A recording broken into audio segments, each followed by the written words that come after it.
Like in other provinces and countries around the world, Omicron case counts are rising exponentially across the province. We face a tsunami of new cases in the days and weeks ahead. And as we do, virtually everyone in this province will know someone who has been exposed to this virus. Now, we're bracing for impact.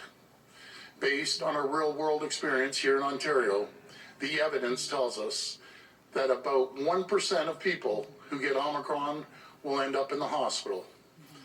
That may not seem a lot, and under past waves, it might have been something we could withstand, but Omicron isn't like the other variants. It's much, much more transmissible. So the math isn't on our side. Based on the current trends, our public health experts tell us we could see hundreds of thousands of cases every single day. 1% of hundreds of thousands is too many new patients for our hospitals to handle. Over the past few days, we've started to see an alarming number of new hospital admissions. Now, with triple-digit admissions into hospitals every single day. This is a problem that will only get worse as we confront the looming wave of Omicron. The reality is that people are coming into hospital and leaving soon after, sometimes only staying for a couple days. This is a very different problem than we faced in the past, when COVID hospital stay were weeks long in intensive care units. But even so, with Omicron surging across Ontario at a current rate, Ontario Health modeling tells us we could be thousands of beds short in the coming weeks. We can't let that happen. This data is clear call to further action. We must do everything in our powers to protect our hospitals and to assure our frontline workers aren't overwhelmed. We've been adding new beds across the province for many months and will continue to do so. The investments we've made in our hospitals are larger than any previous government in the history of Ontario. But with a variant as infectious as Omicron, with spreads like nothing we've seen before, added capacity alone isn't enough. We need to implement measures that further reduce contacts and mobility. Effective Wednesday, January 5th at 12:01 a.m., Ontario will return to a modified Step 2 of the roadmap to reopen. The plan will be released before we confronted Omicron, laid out two clear reasons why we would implement province-wide measures. First, the introduction of a new variant. Second, if our healthcare system was threatened. Today, we face both of these. Our plan demands that we implement additional public health measures. Minister Elliott will share details with you shortly on what exactly this entails.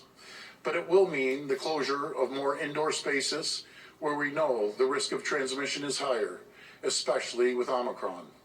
But let me be clear, these will be targeted and they will be time limited. The immediate goal of these measures will be to blunt the latest wave so we can ease the pressure on our hospitals and allow more time to deliver these all-important booster shots, which continue at a tremendous pace. Because vaccines remain the key to our long-term success against this virus, and the call to arms we issued last month has been answered loud and clear. We have delivered over 24 million shots to Ontarians, including 3.7 million booster shots. And over 1,300 regulated healthcare professionals, both active and retired, have stepped up to support the vaccine effort. This includes firefighters, first responders, and health professionals. This display of selflessness and Ontario spirit has exceeded our expectations, and we are so grateful to each and every one of them, but we need to give our booster effort time it needs to succeed. And that means doing whatever possible to slow the spread of Omicron. And I say slow the spread because it can't be stopped. Look to other countries, other provinces. It's too contagious to stop completely. So we need to slow it down in order to deliver these shots and ensure our hospitals stay strong.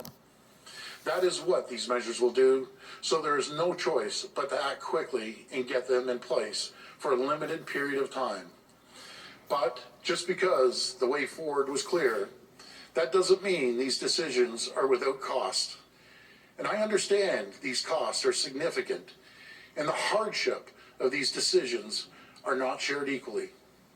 That's why we're introducing expanded supports for small businesses. And it's why I've asked Minister Bethlenfalvy to continue working on fast-tracking more supports for businesses that have already shouldered so much of this pandemic.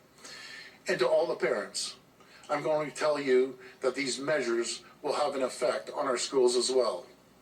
We need to prioritize the continued health and safety of our kids and our school staff. As a result, we'll be delaying the return to in-class learning for the next 2 weeks and continue with virtual learning for the duration of the time away. I know this isn't the news anyone wants to hear, but with the new variant, the ground is shifting every single day. The level of absenteeism we're seeing in other sectors tells us with absolute certainty that operating schools, ensuring teachers are on the job and not homesick, will be a challenge we cannot overcome in the short term. These 2 weeks will provide much needed time for more vaccines, more boosters. It's more time for additional public health measures to blunt the rapid rise in cases. I know online learning isn't ideal, but above all else, I want to provide students and parents with certainty, not the turmoil of school closures because not enough staff are available to teach our kids. Now, these decisions will disappoint people, they will confuse some people, and they will anger some people. I understand all those reactions.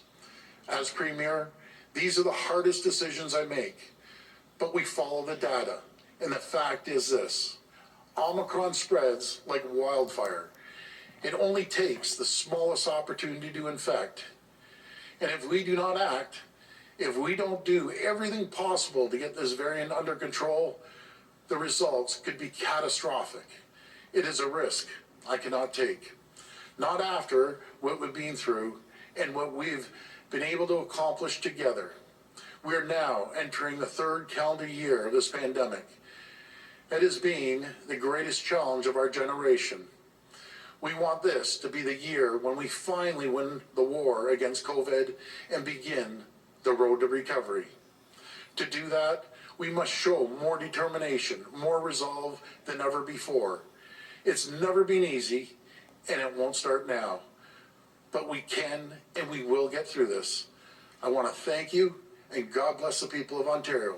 Now I'll pass it over to Minister Elliott.